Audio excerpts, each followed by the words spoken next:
আসলে আমরা আওয়ামী লীগের ক্ষেত্রে এই প্রশ্নটা আমার মনে হয় যে আমাদের ৫ই আগস্টের পরে যত দ্রুত একসাথে মিলে ফ্যাসিস্ট বিরোধী যে লড়াই, এই লড়াই যে রাজনৈতিক দলগুলো ছিল, একসাথে মিলে যেভাবে ডিল করা প্রয়োজন ছিল ঐক্যবদ্ধভাবে, সেটা করা যায়নি। এটার একটা আমার মনে হয় যে একটা নিজেদের মধ্যে একটা ঐক্যবদ্ধ চুক্তিও থাকা দরকার ছিল।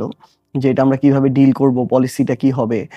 তাদের মধ্যে কিছু শুভাকাঙ্ক্ষী বা তাদের সমর্থক বা ভোটার এখনো আছে অনেক যারা হচ্ছে আ ধরেন কোনো অপরাধের সাথে সম্পৃক্ত ছিল না। একদম মাঠ পর্যায়ের যারা, তাদের ক্ষেত্রে আমাদের অবস্থানটা কি হবে? যারা অপরাধী ছিল, যারা নির্দেশদাতা ছিল, যারা বিগত ১৬ বছরে মানুষের উপরে সবচেয়ে বেশি শোষণ করেছে, নিপীড়ন করেছে, তাদের ক্ষেত্রে আমাদের কি অবস্থান হবে? এগুলো একটা মানে এটা একটা সমঝোতার ভিত্তিতে এটা একটা মানে নিজেদের মধ্যে একটা চুক্তি থাকা দরকার ছিল। আমরা বর্তমানে যেটা দেখছি আসলে এটা নির্বাচন পূর্ববর্তী সময় পর্যন্ত এটা সহজ ছিল, এই একটা সিদ্ধান্তে আসা। কিন্তু নির্বাচন পরবর্তী সময়ে এখানে একটু এটা কঠিন হয়ে যাচ্ছে। কঠিন হয়ে যাচ্ছে কেন? কারণটা হচ্ছে এই যে একটা ভোট ব্যাংক রয়েছে, এই ভোট ব্যাংকটাকে রাজনৈতিক দলগুলো যে যার মতো করে ব্যবহার করার চেষ্টা করেছে, কমিটমেন্ট দিয়েছে। এখন অনেকে কমিটমেন্ট পালন করার চেষ্টা করছে, স্পেস দেওয়ার চেষ্টা করছে। তো যার ফলশ্রুতিতে অনেক ক্ষেত্রে দেখা যায় যে ধরেন পলিটিক্যাল শেল্টারেই এই ছাত্রলীগ, আওয়ামী লীগ কিংবা যুবলীগ বা তাদের অঙ্গ সংগঠনের বিভিন্ন নেতাকর্মীদের উৎপাত দেখা যায়। কিংবা আপনি দেখবেন নোয়াখালীতে তারা একটা বড় সংখ্যক হিসেবে একত্রিত হয়েছে। তো আমি এটা মনে করি যে প্রশাসনের যদি নীরবতা এবং ক্রিয়াশীল রাজনৈতিক দলগুলোর এই জায়গায় যারা গুরুত্বপূর্ণ ভূমিকা আছে, তাদের ওই ভূমিকাটা না থাকে, মানে তারা যদি ওই সুযোগটা না করে দেয়, প্রশাসন যদি এখানে কিছুটা নীরব না থাকে, তাহলে এটা সম্ভব না আসলে। এখানে বরং নির্বাচন কেন্দ্রিক বিষয়টিতে আমরা যখন দেখলাম, নির্বাচনে দেখেছি যে স্বাভাবিকভাবেই হয়তো আমরা এনসিপিও কিছু ভোট টানার চেষ্টা করেছি, জামায়াতও করেছে, বিএনপিও করেছে। কিন্তু এক্ষেত্রে খুব স্বাভাবিকভাবে বিএনপি সবচেয়ে বড় রাজনৈতিক দল হিসেবে এবং পাওয়ার পলিটিক্সের দীর্ঘ সময়ের যে ২ দলের যে একটা রাজনৈতিক লড়াই, এই লড়াইয়ের একটা বড় রাজনৈতিক দল হিসেবে বিএনপি এই ক্ষেত্রে এটা সবচেয়ে বেশি এই জায়গায় প্রভাব রেখেছে। এবং আপনি শেখ হাসিনার অসংখ্য টেলিগ্রামের ভয়েস দেখতে পাবেন যে একদম নির্বাচনের পূর্ববর্তী সময়ে, ইভেন নির্বাচনের পরবর্তী সময়েও আপনি ভয়েস দেখবেন যখন আওয়ামী লীগকে নিষিদ্ধ করা হলো, যেটার জন্য আমরা বিএনপিকে ধন্যবাদ জানাতে চাই। তো তখন কিন্তু দিয়েছিল যে বিএনপি তাদের সাথে প্রতারণা করলো, কথা রাখেনি। তারা সাপোর্ট দিয়েছিল বলে অনেকগুলো আসনে জিততে পেরেছে, নাহলে জিততে পারতো না। তো যেটা নির্বাচনে হয়েছিল, যখন আসলে একজন প্রার্থী বা একটা রাজনৈতিক দলের সামনে একটা নির্বাচন কিন্তু তার একটা জীবন মরণ খেলা, আগামীর ৫ বছরের রাজনীতি থেকে গতিপথ সবকিছু নির্ধারণ করে। তো তখন যখন এরকম একটা অবস্থা হয় যে আমার জিততেই হবে যেকোনো মূল্যে, তখন আসলে আর অন্য কোনো কিছু মাথায় থাকে না। তো সেটাকে সামনে রেখে, সেটা আওয়ামী লীগের ভোট পাওয়ার জন্য কার সাথে কথা বলা হোক, একটু যেই কমিটমেন্ট করা লাগুক, ওই সময় সবকিছুর জন্য প্রস্তুত থাকে একজন প্রার্থী হিসেবে স্বাভাবিকভাবে। তো আমরা যেহেতু ১১ দলীয় জোটের এই জায়গায় এনসিপি ছিল, যারা অভ্যুত্থানের সামনের সারিতে ছিল এবং যাদের সামনের সারিতে থাকার ওই অভ্যুত্থানের যে লড়াই, আমরা সবাই মিলে একসাথে যে লড়াইটা করলাম, এখানে আওয়ামী লীগের পতন হলো, খুব স্বাভাবিকভাবে আমাদের প্রতি তাদের সমর্থন থাকবে না। এবং একই সাথে যে আমাদের সাথে তাদের একটা ঐতিহাসিক দ্বন্দ্বের জায়গা আছে, সেই জায়গা থেকে এই যে আমাদের যে ১১ দলীয় জোট, এই জোটের প্রতি তাদের সমর্থন ছিল না। এটাই হচ্ছে খুবই স্বাভাবিক বিষয়। তো সেখানে তাদের সমর্থনটা ছিল অ্যাকচুয়ালি অধিকাংশ ক্ষেত্রে, এটা অফিসিয়ালি বলি, আনঅফিসিয়ালি বলি, এটা ব্যক্তিগত জায়গা থেকে বলি কিংবা দলীয় জায়গা থেকে কিনা এটা আমি বলতে পারবো না। তো এই কমিটমেন্টটা বা এই ভোটগুলো বিএনপির কাছে গিয়েছে আসলে। তো কিন্তু এটাও আবার আরেকটা জিনিস আছে যে এখানে ২ টা লেয়ার আছে। একটা লেয়ার হচ্ছে যে প্রার্থীটা কিংবা তার সংশ্লিষ্ট গুরুত্বপূর্ণ কয়েকজন মানুষ, ২, ৪, ৫ জন যারা পাওয়ারফুল পলিসি মেকার ওই নির্দিষ্ট জায়গার, তারা এই কমিটমেন্টের ভিত্তিতে নির্বাচন পরবর্তী সময়ে অনেক বড়, বড় আওয়ামী লীগের নেতার জামিন হয়ে গিয়েছে। যেমন ধরেন আমি একটা এক্সাম্পল দিই। আমাদের বিএনপি মহাসচিব সাহেব, উনার যে আসন, সেই আসনের যিনি এর আগে এমপি ছিলেন, উনার পাশের আসনের কিছুদিন আগে মারা গেলেন আওয়ামী লীগের এমপি দবিরুল ইসলাম। অভ্যুত্থানের পরপর গ্রেফতার হয়েছিলেন। এই পুরো ইন্টারিমের সময় তিনি জামিন পাননি। স্বাভাবিকভাবে তিনি ওইখানে আরেকজন শেখ হাসিনা, তিনি তার আসনে, তিনি ওইখানে ৭-৮ বারের এমপি। তার উপজেলা চেয়ারম্যান, ইউনিয়ন চেয়ারম্যান তার পরিবারের বাইরে কেউ হইতে পারে না, দাঁড়াইতেই দেয়া হয় না, আরেকজন শেখ হাসিনা ওইখানে। তো সেই মানুষটা যখন ওইখানে কিন্তু আপনি দেখবেন খুব ফাইট একটা সম্ভাবনা তৈরি হয়েছিল একদম নির্বাচনের আগে আগে জামায়াতের যে প্রার্থী ছিলেন সেখানে। তো এবং আমাদের মহাসচিব সাহেব একদম উইথ ডিউ রেসপেক্ট, তিনি অ্যাকচুয়ালি শেষবার নির্বাচন করছেন এই বলে খুব ইমোশনালি মানুষের কাছে গিয়েছেন, ভোট চেয়েছেন। এবং পরবর্তীতে ওইখানে হিন্দু ভোট ব্যাংকটা তো স্বাভাবিকভাবে একটা আওয়ামী লীগের ভোট ব্যাংক, কিছু কিছু অন্যান্য দলে আছে, আমাদের দলেও আছে, বিএনপিতেও আছে, কিন্তু বড় একটা অংশ আর কি।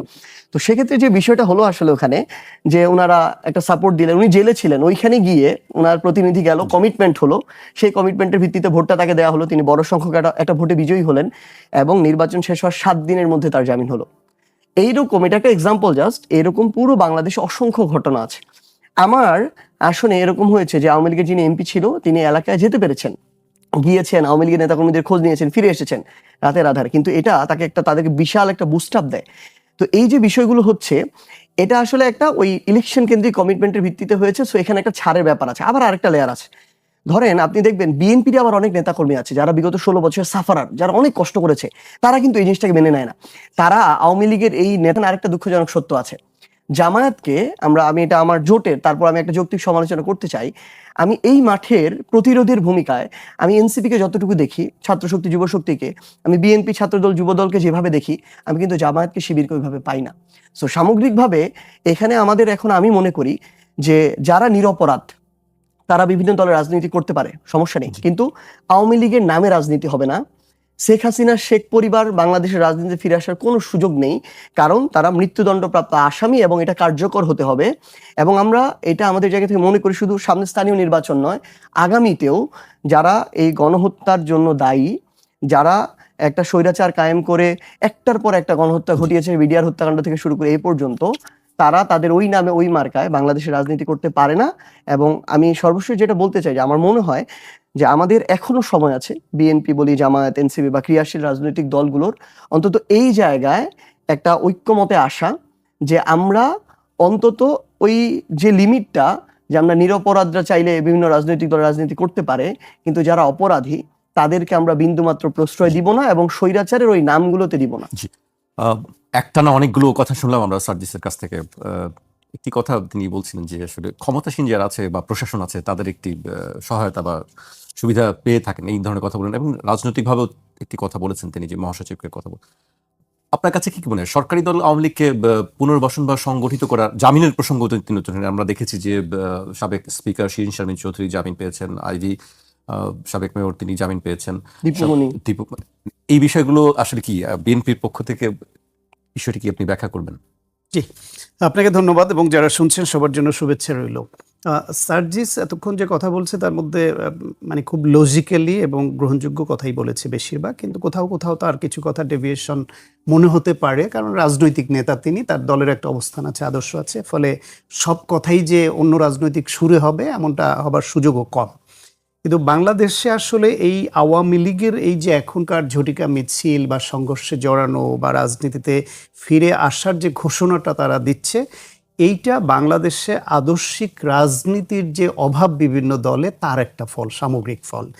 বাংলাদেশে এইরকম 16 বছরের বেশি সময় ধরে একটা ফ্যাসিবাদী কায়দায় যে আওয়ামী লীগ গুম খুন হত্যা মামলা চালিয়ে দেশটাকে একদম করায়ত্ত করলো, লুটপাট টাকা পাচার এমন কোনো অপকর্ম নাই করলো না, সর্বশেষ তার একটা গণহত্যা করে পালিয়ে গেল। এবং সেই গণহত্যার শিকার হলো গণঅভ্যুত্থানের পক্ষের সকল শক্তি, কিন্তু দলীয়, রাজনৈতিক, অরাজনৈতিক সবাই, গৃহবধূ থেকে শুরু করে শিশু থেকে শুরু করে অরাজনৈতিক ছাত্র এবং রাজনৈতিক সংগঠনের নেতাকর্মী সবাই কিন্তু এই গণহত্যার শিকার হলো।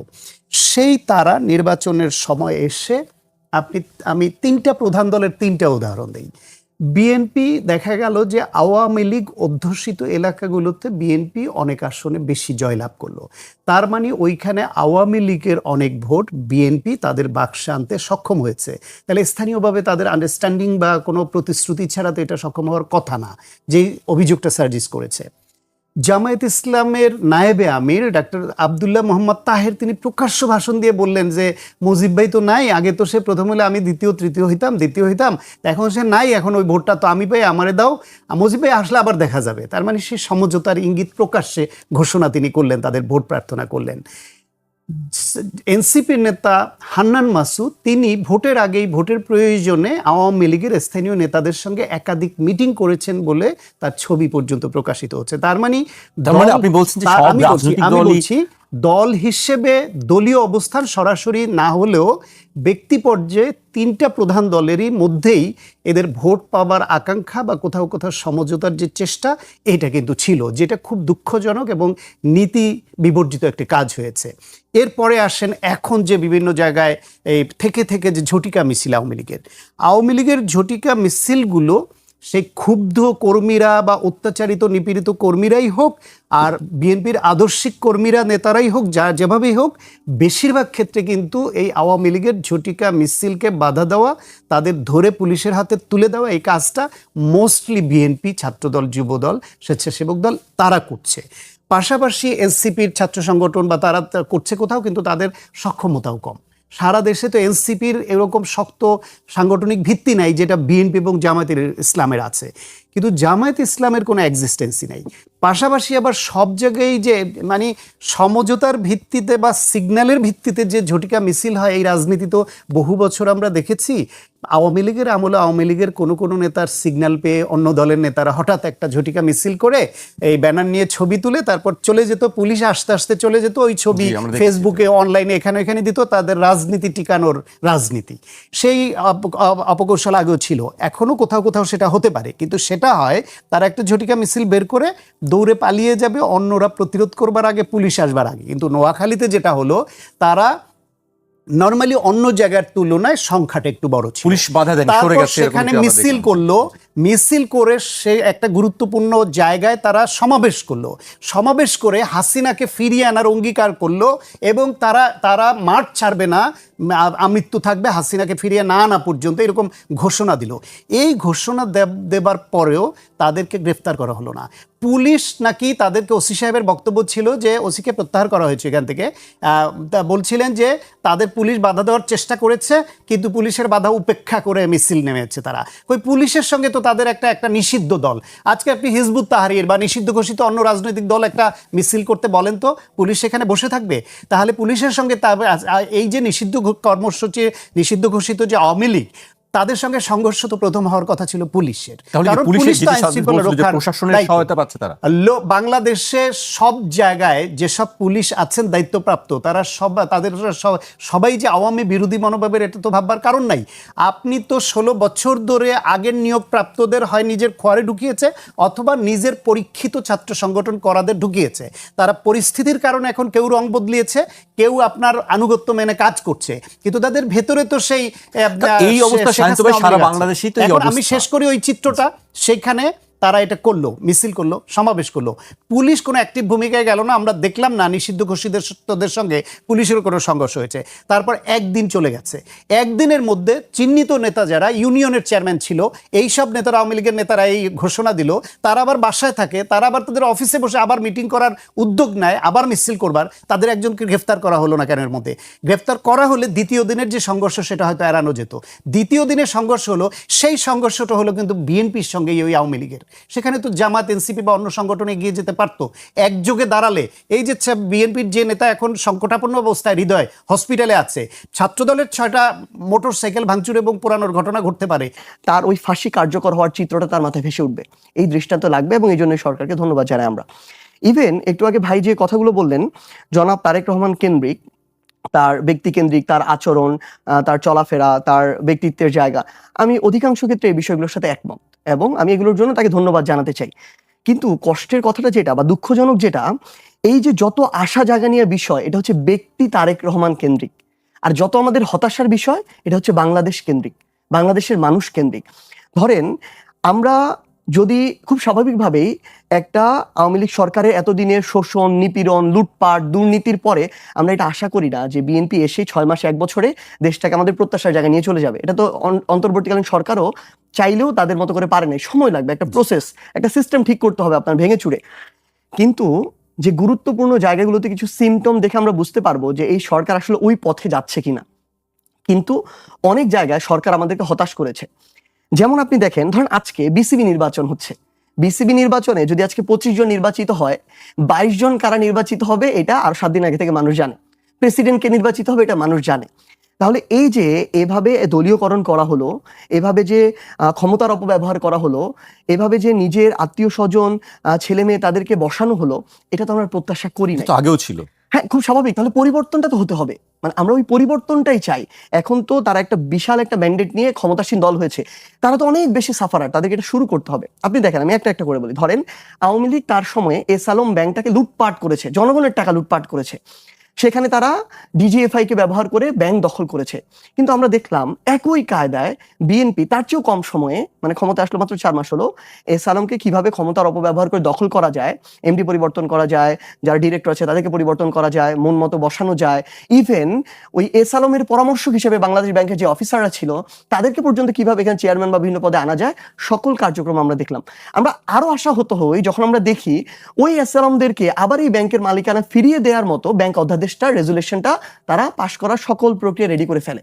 সো এই জিনিসগুলো আমাদের মধ্যে হতাশা তৈরি করে। আপনি দেখেন বিএনপি তার 31 দফায় বলছে যে তারা কিন্তু এখানে বিরোধী দল কি করছে আসলে? তাহলে বিরোধী দলের কিন্তু একটি সমালোচনা আছে যে বিরোধী দলের তার যে দায়িত্ব পালন করার কথা সেই জায়গাটা পুরোপুরি পালন দেখেন, করতে পারছে না। আমরা আপনার এই টকশো টেবিল বলেন, সংসদে বলেন, এই প্রত্যেকটা জায়গায় মেজর যে বিষয়গুলো, সেই বিষয়গুলো নিয়ে কিন্তু আমরা কথা বলার চেষ্টা করছি। ধরুন সংসদে প্রথম অধিবেশনটা পুরোটা গিয়েছে সংস্কার কেন্দ্রিক। সংস্কার কেন্দ্রিক তখন শুধু সংসদ না, সংসদের বাইরে এর চেয়ে বেশি সংস্কার নিয়ে আলাপ আলোচনা হয়েছে এই টকশো টেবিল থেকে প্রত্যেকটা জায়গায়। কিন্তু তারপর আমরা দেখেছি বিএনপি তাদের সংখ্যাগরিষ্ঠতার অপব্যবহার করে তারা সবচেয়ে গুরুত্বপূর্ণ অধ্যাদেশগুলোকে তারা বাতিল করে দিয়েছে।